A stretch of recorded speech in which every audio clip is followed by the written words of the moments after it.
My nephew threw my birthday cake on the floor and said that dogs eat off the ground. I was shocked, and when I thought someone would defend me, I was left speechless. I stepped off the airport shuttle with Dubai lavender still clinging to my uniform and 2 duty-free bags of chocolates I'd bought specifically for today. My birthday. 48 hours of rest before the next international rotation, and I'd planned to spend them with family, eating cake and pretending the last 6 months of flying hadn't left me hollow. The house smelled like buttercream and my mother's perfume. 23 people crammed into the living room. Cousins I hadn't seen since Christmas. Aunts who always asked when I'd settled down. My brother holding his 5-year-old son like a trophy. I set the chocolates on the kitchen counter next to the expensive cake I'd ordered myself, paid for myself, picked up myself on the way from the airport. "There she is," my mother announced, not looking up from her phone. The world traveler. My brother laughed. He was always laughing, that easy charm that made everyone forget he was 32 and living in our parents' basement. "How's the sky life, sis?" "Exhausting," I said, which was true. I'd spent the last week doing turnarounds between continents. Sleeping 4 hours between shifts, my body clock shattered across 7 time zones. The party moved like these things do. Cake came out, candles lit, everyone sang while I stood there feeling older than 40 should feel. I cut slices, passed plates, watched my brother take 3 pieces without asking if anyone else wanted seconds. That's when his son grabbed his slice and walked toward me with that particular determination 5-year-olds get when they've decided something is funny. He stopped directly in front of me, looked up, smiled. Then he flipped the plate. The cake landed frosting down on the hardwood floor I'd helped refinish 2 years ago, splattering buttercream across my boots. "Dogs eat off the ground," he said, clear as day, practiced. "Eat it." The room went silent in that terrible way where everyone hears but no reacts. I looked at my brother, waiting for the correction, the apology, anything. He was grinning, phone out, filming. "Come on," he said to his son, encouraging. "Tell her again. Dogs eat off the ground." The kid was delighted now, bouncing. I waited. Surely someone would say something. My mother, who lectured me about respect since I was old enough to talk. My father, who claimed family meant protecting each other. The aunts, the cousins, anyone. They looked at their plates, at their phones, anywhere but at me, standing there with frosting on my uniform boots and my birthday cake smashed on the floor. "That's just kids being kids," my mother finally said, waving her hand dismissively. "Don't be so sensitive." My brother was still filming, smirking, and that's when I understood. This wasn't an accident. This was a test, a performance, a reminder of exactly where I stood in this family's hierarchy. The dependable one, the responsible one, the one who takes it and doesn't complain because family is family and you don't make waves. I got paper towels. Bent down while they all watched, my knees cracking from too many hours standing in airplane aisles. Wiped buttercream off hardwood while my brother showed the video to my father, both of them chuckling. The kid was already asking for more cake, my slice apparently, since mine was on the floor. 20 minutes later, I was in my car, cake residue dried sticky in the treads of my boots. My phone started buzzing before I even reached the highway. My mother's name flashed across the screen, then my brother's, then my mother's again. I drove back to my small apartment in the city, the one I barely saw because I was always somewhere over the Atlantic or Pacific, sleeping in hotels that weren't home. I showered, made instant noodles, sat on my couch in the silence that felt different than it had that morning. My phone lit up one more time. My mother. I opened it. The message was formal, cold, typed with the precision of someone who'd been planning it. They were cutting contact. I was to stay away from the family permanently. The words "forever" and "don't contact us again" appeared multiple times, emphasized final. Below it, my brother had reacted with a heart emoji. I stared at that heart for a long time. The approval, the agreement. They'd discussed this, decided together, probably while I was wiping cake off their floor. I typed 7 different responses, deleted them all, finally sent one sentence. "I'm removing my name from all the loans tomorrow." The response was immediate. 53 missed calls in 10 minutes. Text messages flooding in, all saying the same thing in different words. "Wait, let's talk. Don't be hasty. We can work this out." I put the phone face down on the coffee table and went to bed. For the first time in 6 years, I fell asleep without the weight of their financial emergencies pressing against my chest like a passenger's bag in an overhead compartment, packed too full, ready to fall. The calls kept coming through the night. I watched my phone light up on the nightstand like a distress beacon, counting each buzz against the ceiling. By morning, my voicemail was full. 17 messages from my mother, each escalating from confusion to anger to threats about credit scores being tied together. I made coffee and sat at my kitchen table with the worn leather notebook where I'd been tracking everything for 4 years. Every loan, every payment, every broken promise. Pages filled with dates written in airport lounges across 3 continents. Careful records of money flowing one direction. My brother's car loan. Co-signed when I was 26, fresh into international routes, still believing helping family made you good. Monthly payments auto-drafted from my account because his credit wasn't quite there yet. The business credit card for his food truck venture that lasted 6 months before he moved to the next thing. Balance at $11,000, minimum payments eating my paycheck while he posted about cryptocurrency investments. The store credit card for a television I'd never seen, purchased for the family room I was never invited to unless they needed something. 3 loans, total monthly obligation of $1,400. None of which I'd ever used or wanted beyond that first desperate call where just this once became 6 years of my signature on their mistakes. At 8:45, I called my credit card company.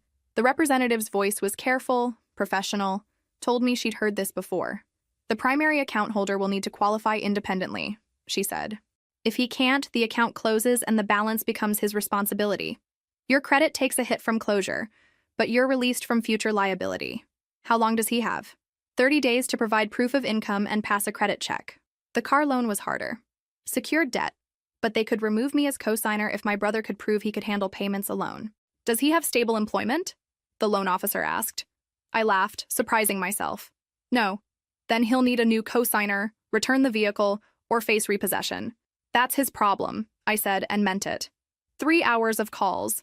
By lunch, I'd initiated removal on 2 accounts and scheduled a bank appointment for the 3rd. My phone vibrated constantly, moving across the table from the percussion. My mother. How could you do this to your brother?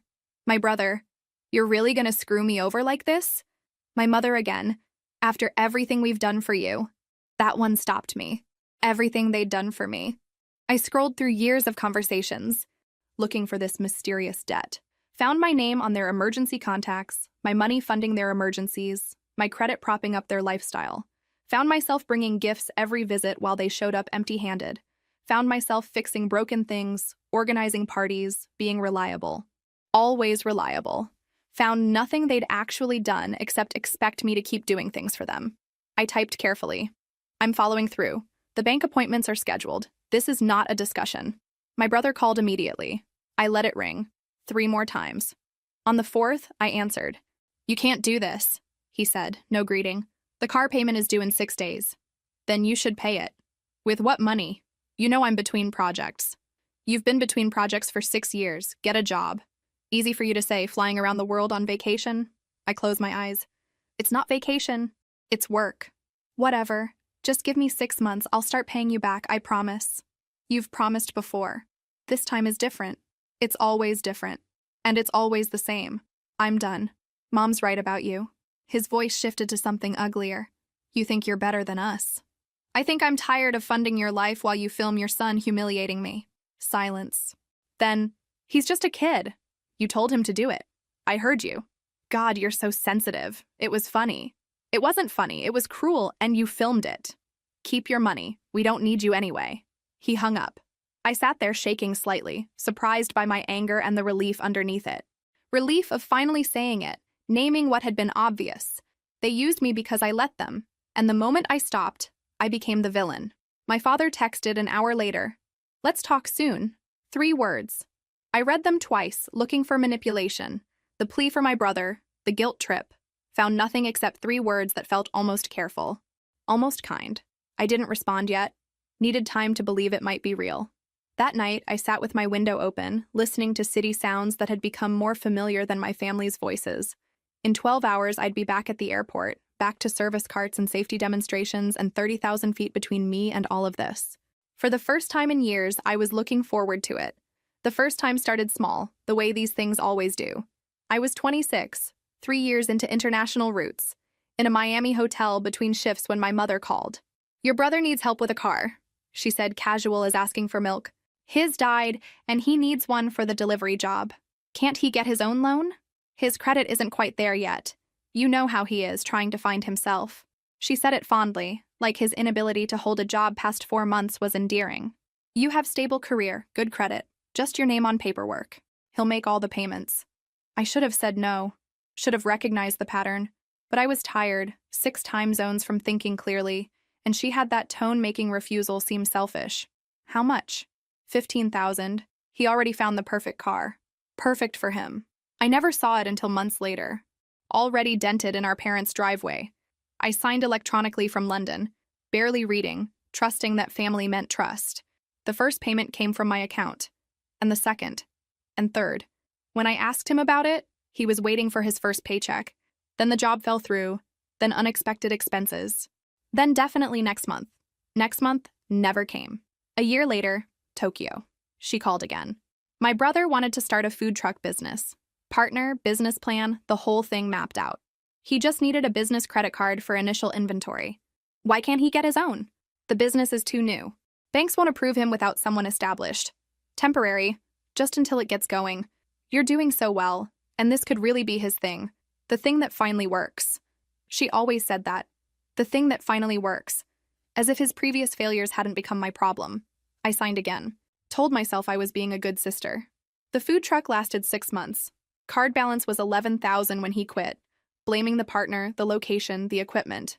Never his fault. Minimum payments started auto-drafting.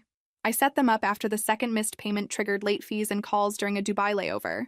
By 30, my name was attached to 3 financial obligations I'd never wanted. The third was stupidest.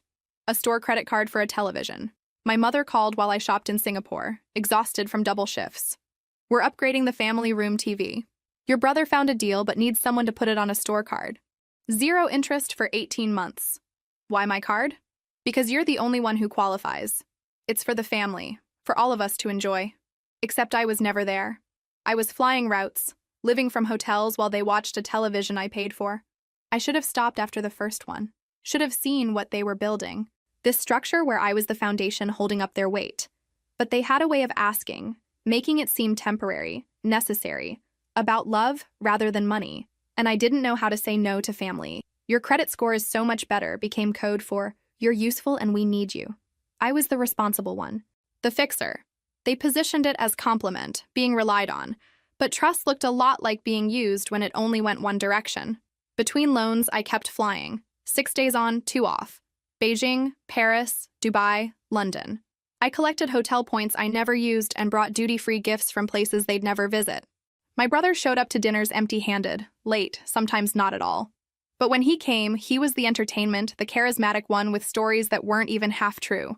I fixed the sink when it leaked, changed locks when keys went missing, organized parties, and cleaned up after. I provided while he performed, and somehow he was celebrated. At family gatherings, he'd tell elaborate stories about business ventures like they were successes, rather than failures funded by my credit. My mother would beam at him, her golden boy, always trying, always dreaming. When I talked about my work, she'd scroll through her phone or check on something in the kitchen. The only time I got their full attention was needing something. Another signature, another favor, another problem only my credit score could solve. Then suddenly I was important, valued, the daughter they were proud of for being responsible and family-oriented. His son was born during one of these crises. Food truck had just failed and he needed money for baby supplies. I held the infant in the hospital while my brother filmed everything for social media, building his narrative as dedicated father. The baby was soft and small and innocent. I bought him a teddy bear from the gift shop, $40. That teddy bear sat in the nursery they set up in my parents' basement, where my brother lived rent-free while I paid his car payment from Amsterdam hotels. I'd look at photos they posted, the baby in his crib surrounded by toys, and wonder if anyone noticed I was the only one actually providing for him, while his father posed for photos and planned his next failed venture. The pattern was set. I was the mule, silent and dependable, carrying weight no one else wanted to carry. And they were content to let me as long as I didn't complain, didn't ask for reciprocation, didn't expect to be anything more than useful.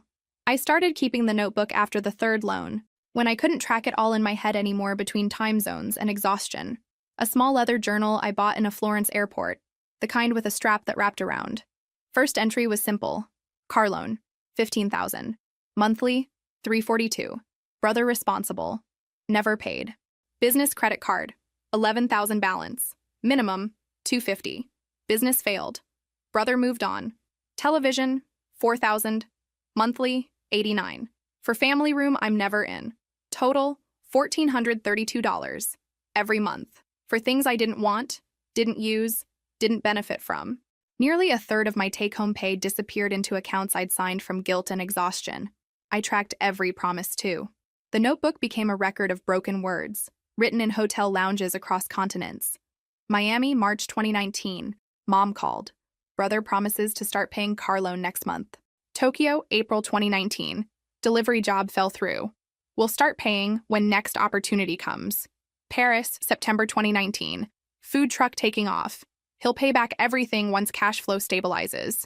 Dubai, February 2020. Food truck closed. Starting new venture. Can't pay anything now. London, July 2020. Needs money for baby supplies. Will definitely reimburse with tax return. Amsterdam, April 2021. No tax return mentioned. When I brought it up, mother said I was being petty about money when there's a baby involved. Temporary appeared 47 times in my notes over 4 years. Just this once appeared 31 times. I promise appeared 62 times. Not one promise kept. I calculated what I'd lost. Not just monthly payments, but late fees when I couldn't pay from overseas. Interest accruing because I could only afford minimums. Opportunities missed because my credit was maxed with their debt. $28,000 over 4 years. More than my savings. More than I'd spent on myself. $28,000 that could have been a house down payment, a degree, travel to places I wanted rather than airports I had to be in. Small humiliations tracked alongside the money. I recorded those too, needing proof it wasn't just in my head. December 2019, brought Swiss chocolates. Brother arrived with nothing, ate half the box. May 2020, fixed parents' leaking faucet during layover. $60 in parts, 2 hours work. Mother thanked me by asking if I could also look at the door hinge. September 2020, organized nephew's first birthday. Bought decorations, cake, coordinated family. Brother showed up an hour late, took credit and photos. February 2021, called to say happy birthday to mother. She was distracted, said she'd call back. Never did. Brother's birthday the next week got a party. June 2021, mentioned feeling burnt out from work. Mother changed subject to brother's new business idea. Each entry stung to write, but seeing them accumulated proved something important. This wasn't occasional bad luck or family helping family. This was a system, carefully maintained, where I was useful but not valued, needed but not appreciated. The breaking point came in small doses. A Singapore hotel where I calculated I'd worked an extra 150 hours that year just to cover their debts. A Rome layover where I wanted to see the Colosseum but couldn't afford it because the credit card payment was due. A call from my brother at 3 a.m. my time demanding I fix a car loan problem because he'd missed another payment. I started imagining life without the anchor of their needs. Savings that actually grew. Retirement contributions that weren't immediately needed for someone else's emergency. The ability to say yes when crew asked if I wanted to explore a city instead of stressing about which bill I couldn't pay. But every time I thought about confronting them, my mother's voice appeared in my head. Family helps family. You're the successful one. Don't be selfish. They need you. Except needing me looked identical to using me, and I was starting to recognize the difference. The notebook went everywhere. In my carry-on through security, in hotel nightstands, in my lap during flights when I couldn't sleep. I'd flip through pages and feel something hardening inside me, some understanding that had been soft, becoming solid and clear. This wasn't love. Love didn't keep such careful track of what was owed, didn't promise and break and promise again. Love didn't make you feel guilty for having boundaries. Love didn't film you being humiliated and call it funny. The last entry before everything changed was simple, written the night before my birthday. I can't do this anymore. Something has to change. Either them or me. And it won't be them. I didn't know how right I'd be. The small indignities were worse than the money, somehow. Money was quantifiable, trackable. But the casual disrespect, the thoughtless taking, the way they treated my effort like it was expected rather than generous, that hollowed me out in ways a bank balance couldn't capture. My laptop went missing from my old bedroom. I'd left it during a 3-week Asia rotation, and when I came back, it was gone. My brother had borrowed it for a project. When I got it back 2 weeks later, half the keys stuck and the screen had a cracked spider webbing from the corner. It was like that when I got it, he said, not looking up from his phone. No, it wasn't. I've had that laptop for 4 years. My mother sighed from the kitchen. Things break. At least he returned it. At least he returned it. That was the standard. Not that he shouldn't have taken it, damaged it, or lied. Just that he gave it back eventually, and I should be grateful for that bare minimum. Holiday gatherings were performances where I played supporting cast. I'd arrive with expensive European chocolates, boxes carefully carried through customs. My brother showed up 3 hours late with nothing, and somehow still was the star.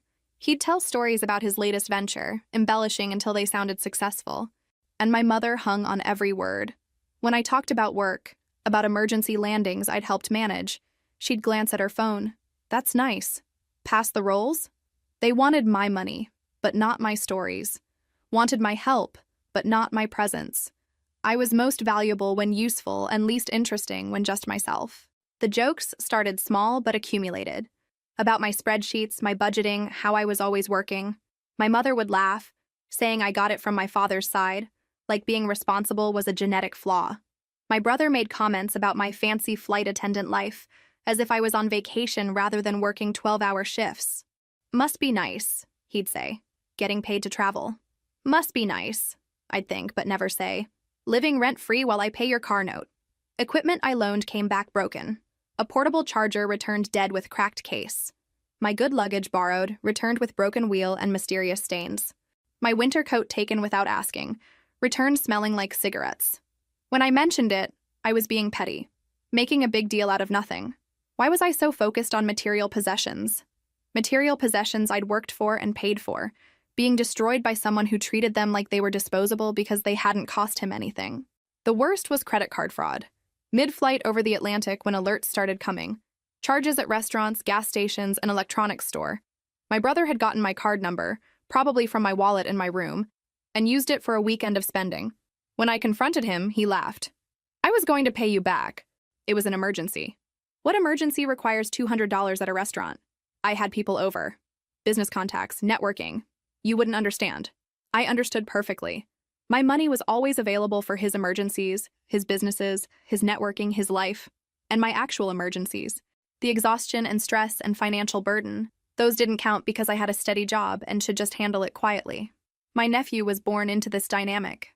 A beautiful baby I held in the hospital while his father posed for photos, who I bought gifts for from airports worldwide, who I loved despite everything. But even that love was weaponized. Don't you want to see him grow up? My mother would ask when I hesitated about signing for something else. Family is important. He should know his aunt cares. As if caring could only be measured in co-signed loans. As if love required debt. I'd watch my brother parent through a phone screen, filming everything for social media, building a narrative of involved fatherhood while my mother watched the baby and I paid for the car. The performance mattered more than reality, and I was tired of being the one who made reality possible so he could perform. The last gathering before my birthday, I brought expensive pastry from a Paris bakery, the kind that took me an hour to find because I'd wanted something special. My brother ate 3 pieces, then wrapped up the rest to take home. When I pointed out I'd brought it for everyone, he shrugged. There's plenty, don't be selfish. I stood there with frosting residue on the plate, watching him load a container with what I'd carried across an ocean, and something shifted. Not broke, not yet. Just shifted, like tectonic plates moving before an earthquake. That night, I added a new page to my notebook, not tracking money or promises this time. Just one question, written in careful handwriting. When did I become the person they could treat this way? The answer came at my birthday party, in frosting on hardwood floors and a 5-year-old saying, "Dogs eat off the ground," while his father filmed and laughed. Flying taught me to recognize warning signs, a slight vibration before turbulence hits, the way passengers shift before someone gets sick, the particular tone in a pilot's voice that means something's wrong even when words sound calm. I'd been ignoring warning signs with my family for years, or maybe just hoping they'd resolve themselves if I was patient enough, accommodating enough, useful enough, the way you hope turbulence will pass if you just wait it out. But the birthday incident wasn't turbulence. It was the alarm bell, the emergency light, the moment when you realize waiting isn't going to solve anything. I'd spent the day after cleaning buttercream from boot treads, making bank calls, trying to understand how I'd let it get this bad. Not just the money, the whole thing. The entire structure where I gave and they took, and somehow I was supposed to be grateful for the opportunity to be useful. My mother's message arrived like a formal notice. No hey or can we talk? Just, we've decided it's best if you stay away from the family. Permanently. Don't contact us again. Below it, my brother's heart reaction. Not accidental. Deliberate approval of my banishment. They'd discussed it, agreed, coordinated it, probably while I was wiping cake off their floor. I read it 3 times, looking for something I'd missed, some indication of my crime, what I'd done wrong. But there was nothing except the implication that existing, that having boundaries, that daring to be humiliated and show it, was offense enough. They'd decided I was the problem. Not the financial exploitation, not the casual cruelty, not filming a child humiliating an adult. Me, for being sensitive, for not laughing along. The irony was sharp. They were kicking me out for not being grateful enough for the privilege of being used. I sent the message about removing my name from loans without really thinking it through. It wasn't planned, wasn't strategic. It was just the only power I had left. If they didn't want me in the family, they didn't get my credit score either. The response was immediate. 53 calls in 10 minutes. Text messages flooding with increasing desperation. Suddenly, I was family again. Suddenly, my presence mattered. Suddenly, they wanted to talk, to work it out. But the solution was always the same. Me, silent and funding their lives, accepting whatever treatment they felt like dishing out. I'd learned about emergency protocols during training. When oxygen masks drop, you put yours on first. Not because you're selfish, because you can't help anyone if you're unconscious. You can't save anyone if you're dying. I'd been suffocating for 6 years, and they'd been content to let me as long as my credit score stayed good. That night, I sat in my apartment and felt weight lifting. Not all at once, just gradually, like ascending after a deep dive, pressure releasing until you can breathe normally again. My phone kept buzzing, my mother's name flashing over and over, my brother calling from different numbers. But I didn't answer, didn't read messages, just watched them accumulate like flight delay notices, proof I'd finally done something they couldn't ignore. In the morning, I had a rotation to Hong Kong. 6 days away. 6 days where distance wasn't just physical but permanent. My choice rather than my schedule. I packed with the same efficiency, but everything felt different. Lighter. My uniform still smelled like Dubai lavender, but the scent didn't make me homesick anymore. Hotels had always been more home than the house where I grew up. At least hotels were honest about the transaction. You paid for a room, you got a room. No one pretended it was about love. On the shuttle to the airport, I checked my bank account. The automatic payments were still scheduled. $1,432. Still obligated, still draining. But in 30 days, if my brother couldn't qualify on his own, it would end. And if he could qualify, then he never needed me in the first place. The cosigner was always just insurance, a safety net. And I was tired of being the net. A colleague asked if I was okay. I must have looked different somehow. Maybe lighter. Maybe just less burdened. I'm good, I said, and meant it. For the first time in 6 years, when someone asked if I was okay, the answer was actually yes. The plane took off into morning light, climbing steadily. I watched the city shrink below, everything getting smaller and more distant. From this height, you couldn't see details. Couldn't see people or problems or pain, just the general shape of things. The big picture where none of it mattered as much. I'd spent years at this altitude, seeing perspective people below didn't have. And somehow I'd forgotten to apply that perspective to my own life. Forgot that from up here, their problems looked smaller, manageable, things they could solve themselves if they had to, things they would solve themselves now, because I wasn't going to be their solution anymore. I arrived at the bank at 8:59 on a Tuesday morning, folder in hand organized with the same precision I used for pre-flight safety checks. Every document in order, every account number highlighted, every policy clause I'd researched in airport lounges during layovers. The specialist who helped me was maybe 50, with reading glasses on a chain and calm demeanor. She looked at my folder, then at me, and something in her expression softened. "Let me guess," she said. "Family loans." "How did you know?" "It's always family loans." "What are we working with?" I laid it out like a briefing. 3 accounts: car loan, business credit card, store card. $1,432 monthly. 6 years of payments, 0 reimbursement. My voice got steadier as I talked. The same tone I used to calm nervous passengers. She listened without interrupting, making notes. When I finished, she looked up. "The business credit card, we can revoke your guarantee and require the primary holder to requalify within 30 days. If he can't provide proof of income and pass a credit check, the account closes and debt becomes his exclusively. And my credit? Takes a hit from closure, but nothing compared to what continued missed payments would do. You'd be released from future liability immediately." Something loosened in my chest. The car loan? Trickier. Secured debt. We can remove you as cosigner, but only if he can refinance in his own name. He'll need to prove he can handle the payment independently. He can't. She didn't look surprised. Then he has 3 options. Find a new cosigner, return the vehicle voluntarily, or face repossession. How long? 30 days from when we notify him. My phone buzzed. My brother's name. 7th call that morning. I flipped it face down. The store card is simplest, she continued. We close it to new charges immediately. You remain liable for what's already owed, but nothing new can be added. So I'm still stuck with part of it. For now. But we can work out a payment plan. And once it's paid off, you're done. No more surprises. She pulled up forms, started typing. I need to ask you something. Are you sure? Because the moment we process this, your family loses their financial safety net. Things are going to get difficult for them. Things have been difficult for me for 6 years. I'm done being the safety net. She nodded, something like approval in her eyes. Good. Then let's get started. The next hour was signing and initialing and dating. Each signature felt significant, like closing a door that had been stuck open. The specialist explained every form, every implication, every timeline. 30 days for requalification, 30 days for car loan resolution, immediate closure of new charges. My phone vibrated continuously. 10 calls, 15, 20. Messages from my mother, my brother, relatives I hadn't talked to in years, suddenly very concerned about family unity. They're panicking, the specialist observed. They should have panicked 6 years ago when they asked me to co-sign the first loan. We processed the credit card next. She made calls, initiated requalification. I heard her say financial exploitation and felt validated.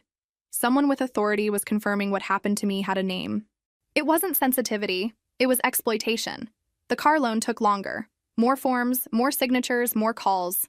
But eventually, done. Notification sent. 30-day countdown started. He would have to prove he could handle the payment alone, and we both knew he couldn't. One more thing, the specialist said. You might want to put a fraud alert on your credit report. If they have access to your personal information, they might try to open new accounts. I thought about my brother using my credit card without permission. How do I do that? She wrote down steps, websites, phone numbers.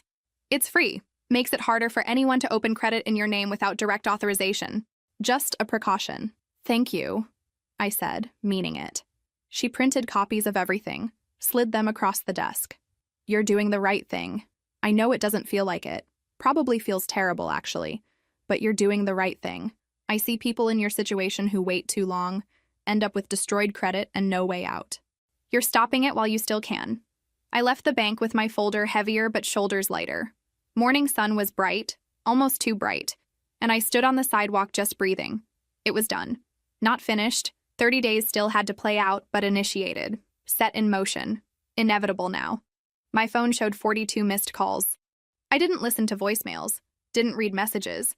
Just put it in my bag and walked to my car where I sat for 5 minutes with engine off, feeling like I'd just completed the hardest pre-flight check of my life. Everything was secure now. All exits identified. Safety equipment in place. Ready for takeoff. I drove to my parents' house 2 days later, knowing exactly what I'd find. The driveway was full. My mother's car, my father's truck, my brother's car that I'd been paying for. Even my aunt's sedan, backup, called in. The door opened before I could knock. My mother stood there, arms crossed. Disappointed but not surprised. Everyone's in the living room, she said, no greeting. They were arranged like a tribunal. My mother in her usual chair, my father on the couch looking uncomfortable, my brother next to him, phone in hand, smirking, my aunt on the love seat arm. The nephew was thankfully absent. I stayed standing, didn't take off my jacket, didn't sit down. You need to explain yourself, my mother started. What you're doing to your brother is cruel and vindictive. I'm following bank policies, removing myself from financial obligations I should never have been part of. Should never have been part of? My brother laughed. We're family. That's what family does. Family doesn't exploit each other for 6 years. Family doesn't film humiliation for entertainment. Family doesn't kick someone out and then panic when they actually leave. Nobody kicked you out, my mother said. We suggested space after you overreacted. You sent a message saying to stay away permanently. My brother reacted with a heart. That's banishment, and I'm following your instructions. My father shifted. Let's all calm down. There's nothing to talk about. The bank processed the removal. He has 30 days to qualify independently. You know I can't do that, my brother said. My credit isn't good enough. I don't have the income. Then you shouldn't have loans requiring someone else's signature.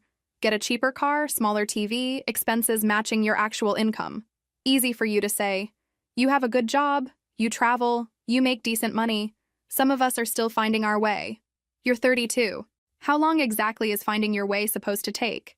This is exactly what I'm talking about, my mother interrupted. You've always looked down on your brother. I felt something cold settle in my chest. I've never looked down on him. I've carried him. For 6 years, I've carried him financially while he bounced from project to project. I've made his car payments, covered his business debts. Not once has he paid me back or even tried. He has a child to support, my aunt said. You don't understand the pressure. I understand that he lives rent-free in your basement while I pay for his car from hotel rooms. I understand that he films his son humiliating me. I understand that my value to this family is limited to my credit score. No one's exploiting you, my mother said. We asked for help during difficult times. Did you love me when you told me to stay away forever? Or did you only start loving me again when I removed my name from the loans? Silence. My brother looked at his phone. My mother's mouth tightened. My father stared at his hands. You're going to ruin his credit, my mother finally said. His credit is his responsibility. His family is his responsibility. I'm done being responsible for his choices. My brother stood up, face red. You're being a selfish bitch. I'm going to make you handle your own responsibilities. Get a stable job, budget properly, make payments on time, all the things I've been doing while you've been performing fatherhood for Instagram. How dare you, my mother said. He's a good father. He's a father who teaches his son that humiliating family members is entertainment, who uses his child as leverage to keep me trapped, who takes without ever asking what it costs me. If you walk out that door, my mother said, standing, voice shaking, don't bother coming back. I looked at her, at my brother, at my aunt nodding along, at my father, silent, unwilling to defend me. I'm just following your instructions. You told me to stay away forever. I'm staying away. The only difference is you don't get my credit score too. You'll regret this, my brother said. You'll be alone. I've been alone for 6 years while you all took from me. At least now I'm alone with my own money. I walked to the door. My mother called after me, something about understanding when I was older, but I was already outside, breathing clear air. My father followed me to the driveway, stood awkwardly, hands in pockets. Your mother's upset, he said. Your mother, not our mother. She'll calm down. I don't care if she calms down. I'm done. He nodded slowly. The boy shouldn't have done that. At your party. No, he shouldn't have. But he learned it from his father, and nobody stopped him because nobody ever stops anything in this family except me. They matter, he said quietly. Your feelings. To me. They've always mattered. Not enough to defend me. Not enough to tell her she was wrong. Not enough to stop him from using me. No, he admitted. Not enough. I got in my car. He stood watching as I backed out, past all their vehicles, onto the street leading away from the house where I'd grown up learning that love meant sacrifice, and sacrifice meant silence. I drove back to my apartment and didn't cry. Just felt lighter, the way you do when you put down something heavy you've been carrying too long. The first week was paperwork and silence.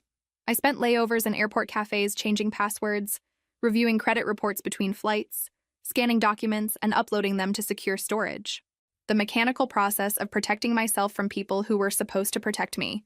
I flew Singapore, then Dubai, then London. Each city felt cleaner somehow. Hotel rooms more welcoming without constant vibration of family emergencies through my phone. I still got messages, dozens, but they arrived to a device I'd started leaving face down. My mother sent paragraphs, long rambling texts about wolves and packs, loyalty and blood, how family doesn't abandon family. I read them in a Singapore hotel overlooking the city and felt nothing but tired recognition. She'd constructed an entire metaphor system around my obligation to them. I responded from a Paris cafe, 2 lines. Love shouldn't require debt. Family shouldn't feel like servitude. 23 messages came back about sacrifice, about how she'd given up everything, about how selfish my generation had become. I watched them stack up, didn't read past the first sentence of each. My brother sent screenshots. Bank notifications, payment due dates, his credit score dropping, each with demands, fix this, call them back, you're ruining my life. I responded once from Tokyo. Get a job, any job, pay your own bills. You're a grown man with a child, act like it. The backlash was immediate. Voice messages calling me things I deleted without fully listening to.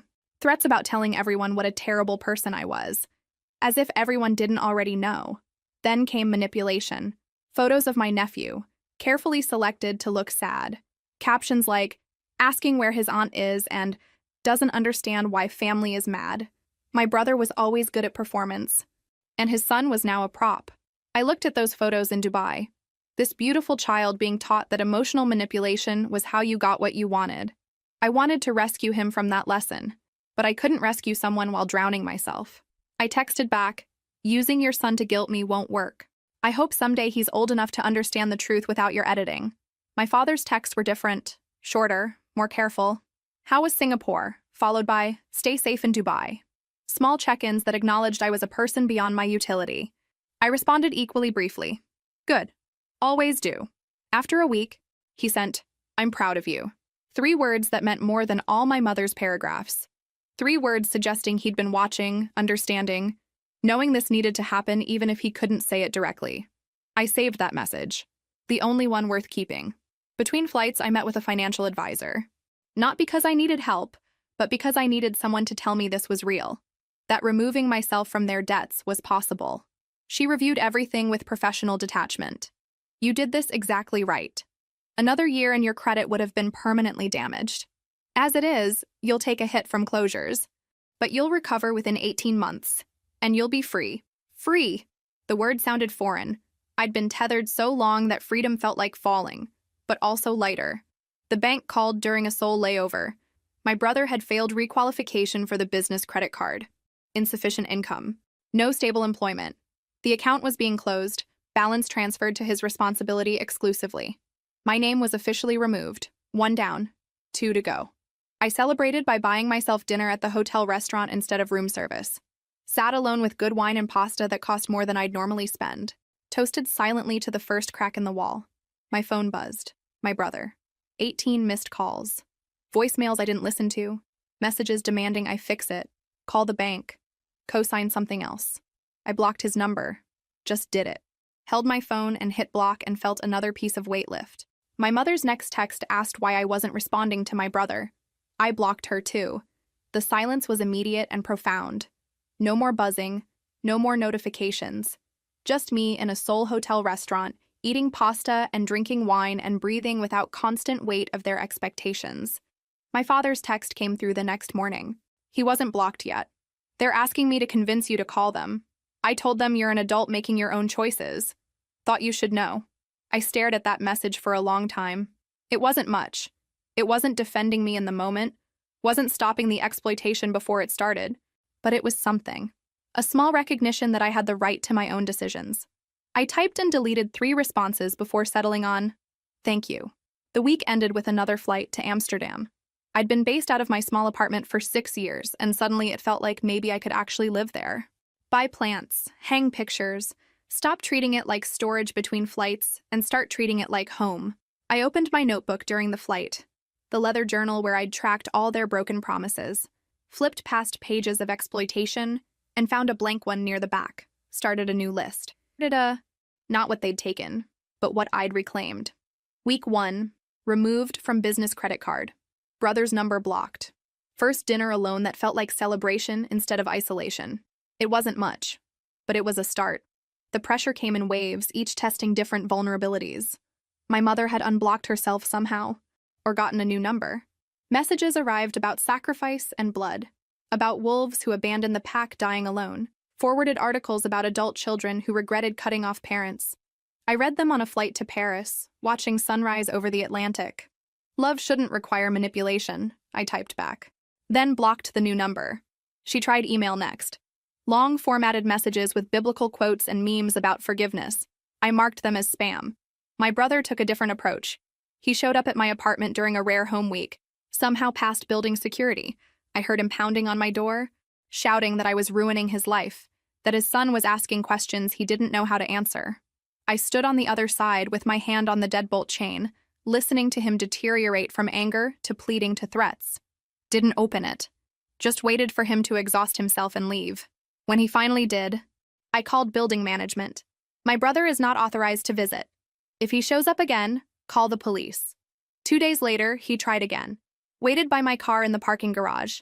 stepped in front of me as I loaded luggage for a Dubai flight. His eyes were red, face unshaven. "Just one more cosign," he said. "A smaller car, cheaper payments. I can handle it this time." "No. Please. They're repossessing the car next week. I need it for work." "What work? You've been between projects for 6 years." "I have interviews lined up. Real jobs. I just need to get there. Take the bus. Get a bike. Figure it out like everyone else does." "You're really going to do this?" "Let them take my car?" "You're not having nothing. You're having exactly what you've earned. The consequences of your own choices." He switched tactics, voice dropping. "I know you're hurt about the birthday thing. The kid didn't mean anything by it. He understood enough to say exactly what you taught him. And you understood enough to film it and laugh. It was a joke. God, you're so sensitive. I'm done. Done with the jokes, the manipulation, the expectation that I'll keep funding your life." He grabbed my arm. Not hard, not violent, but possessive, desperate. "You can't just abandon me." I pulled free. "You abandoned me first. 6 years ago when you decided my money was more important than my feelings. When you decided I was a resource instead of a person. I'm not abandoning you. I'm finally leaving a situation where I was never wanted, only needed." "That's not true. We want you. Mom wants you. She wants my credit score." "That's not the same as wanting me." I got in my car. He stood there looking smaller than I'd ever seen him, and I felt nothing. Not satisfaction, not guilt, not anger. Just flat recognition that this person had taken from me for so long that I'd forgotten what it felt like to keep something for myself. The car loan deadline passed while I was over the Pacific. Email came mid-flight. They'd begun repossession procedures. My name was officially removed. He could contest it, but I was no longer liable. 2 down. 1 to go. The store card was simpler. Just paying down the balance, $100 a month until gone. I could have paid it all at once, but the slow process felt right. Like gradually untangling myself from their expectations. My father maintained careful distance. 2-word texts every few days. "Doing okay?"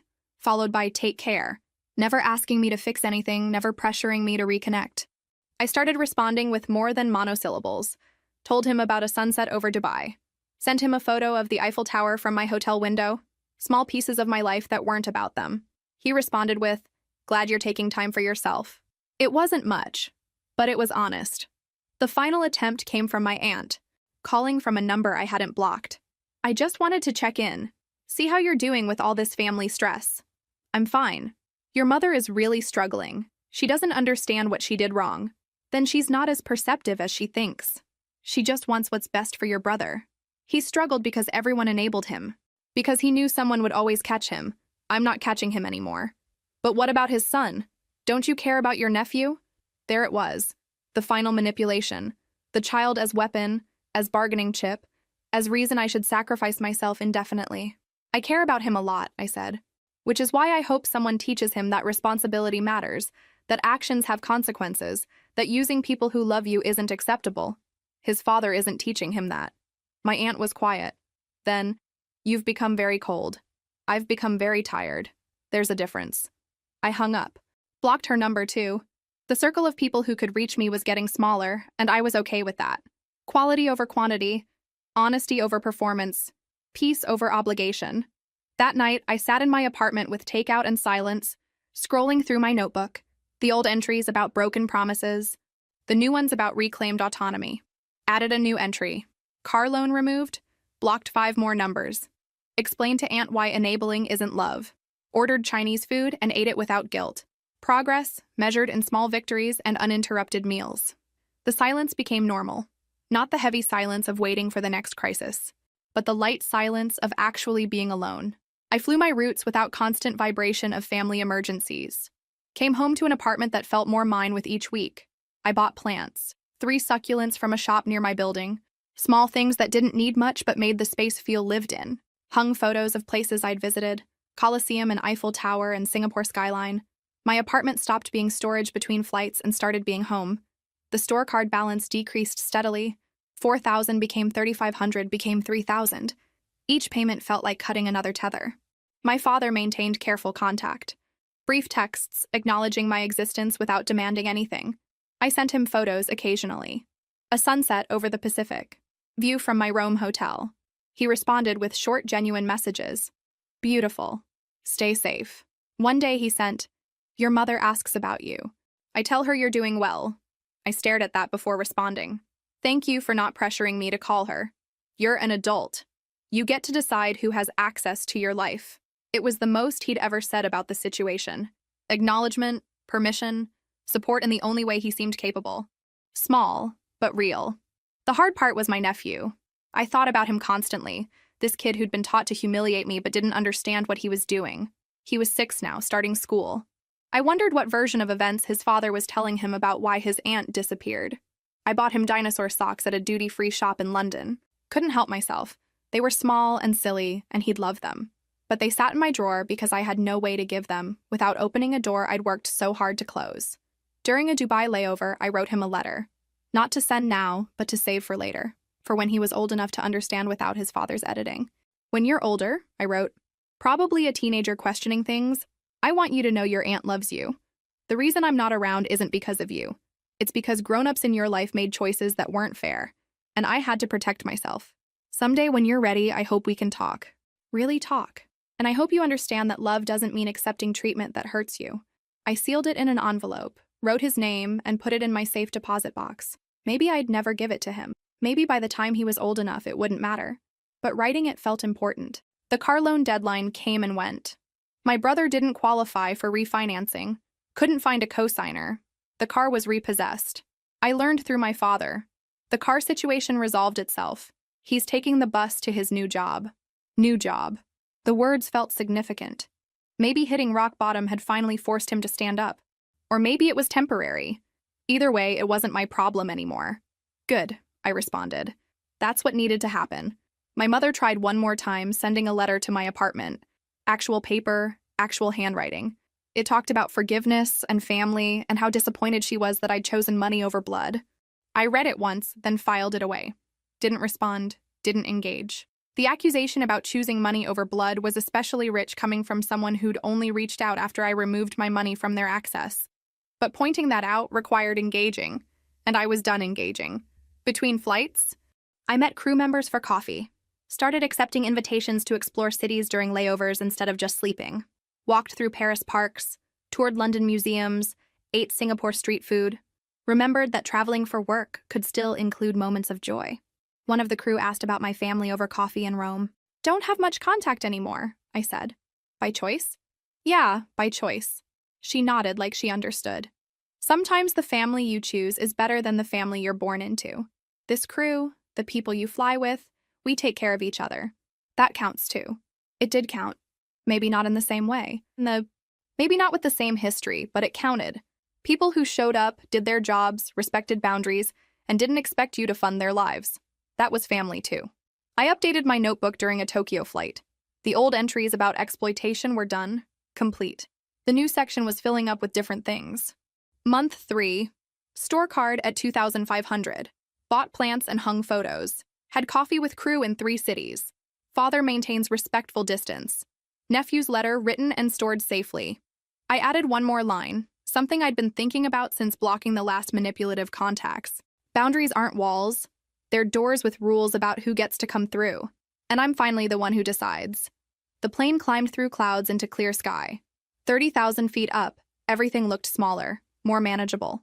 Problems that felt overwhelming from the ground became tiny from here. Just small spots in a much bigger landscape. I'd spent 6 years carrying their weight, and now I was flying free. Still working, still building my life, but building it for myself. Not for someone else's validation or approval or need, just for me. And that was enough. 6 months later, I sat in a Montmartre cafe with an almond croissant and coffee, watching Paris wake up. I had a 24-hour layover, enough time to actually see the city. The morning was crisp, streets quiet, and I had nowhere to be except exactly here. My phone buzzed. My father. "How's Paris?" "Beautiful," I typed back with a photo. "How are you?" "Good. Your brother kept the job. 3 months now. Taking the bus, complaining less. 3 months. Longer than most of his ventures. Maybe rock bottom had taught him something. Maybe not. Either way, it wasn't my weight to carry. That's good for him, I responded, meaning it. I genuinely hoped he'd figure out how to support his son without using people. The store card was paid off. Final payment 2 weeks ago. I'd celebrated with dinner at an actual Dubai restaurant. the kind with cloth napkins. Sat alone and felt completely content. My apartment had become real home. Plants on windowsills, art on walls, bookshelf with actual books. Good coffee, kitchen supplies, things acknowledging I lived there and not just passed through. The crew had become my community. We met for drinks during layovers, explored cities together. They knew pieces of my story and never pressured for details. One of them, Robin, had become something like a friend. She'd been through her own family estrangement. "It gets easier," she'd told me. "You stop waiting for them to understand and start building your life without needing their approval." She was right. I'd stopped checking blocked messages, stopped wondering if my mother had figured out what she'd done wrong, stopped hoping my brother would apologize. I'd let go of needing them to validate my choices. My credit score was recovering. Slowly but steadily. The hits from account closures were temporary. In another year, I'd be back where I was before. But this time, my credit was mine alone. I'd started saving again. Not for anyone else's emergency, but for my own goals. Emergency fund first, then retirement contributions I'd had to pause. I was 41, plenty of time to build the life I'd deferred while funding theirs. My nephew's letter remained in my safe deposit box. He was 6.5 now, learning to read, playing soccer according to my father's brief updates. I hoped he was happy. Hoped his father had learned to be present instead of performative. Maybe when he was 16, maybe 20, maybe never. I'd left the door unlocked for a future where he could hear the truth without his father's editing, but I wasn't waiting by that door. I was living my life. My mother had stopped trying to contact me. According to my father, she complained about me to anyone who'd listen, painting herself as victim of an ungrateful daughter. I'd stopped caring what narrative she told. The people who mattered knew the truth. My brother had gotten a job at a distribution warehouse. Early shifts, physical work, actual paychecks. My father said he complained about it being beneath him, but he showed up. That was more than he'd done for anything else in 6 years. The child was in 1st grade, doing well. My father and I maintained our careful relationship. Short messages, occasional photos, respect for boundaries. He never asked me to forgive anyone or fix anything, just acknowledged I existed and let me know he was there if needed. It wasn't the relationship I'd wanted, but it was honest. The freedom was still strange sometimes. Grocery shopping without worrying about card declining because of payments I didn't authorize. Booking hotel upgrades without calculating if I could afford it after covering someone else's bills. Making plans without checking if anyone needed me to cancel for an emergency that wasn't really an emergency. I picked up my croissant, flaky and perfect, took another sip of coffee. The sun was higher now, light spreading across cobblestones. Tourists would arrive soon, but for now it was quiet. My phone stayed silent except for my father's response. "Glad you're enjoying it. Be safe." 2 lines that said everything and nothing. Acknowledgement without obligation. Love without strings. I opened my notebook to a fresh page and wrote the final entry. Month 6. All loans removed. Credit recovering. Apartment feels like home. Had croissant in Paris without checking account balance first. Father sends updates without pressure. Brother has kept warehouse job 3 months, taking bus, supporting his son. Mother complains but respects distance. Nephew is 6.5, 1st grade, doing well. His letter waits in safe deposit box for when he's ready. This isn't the family I was born into, but I'm building something better.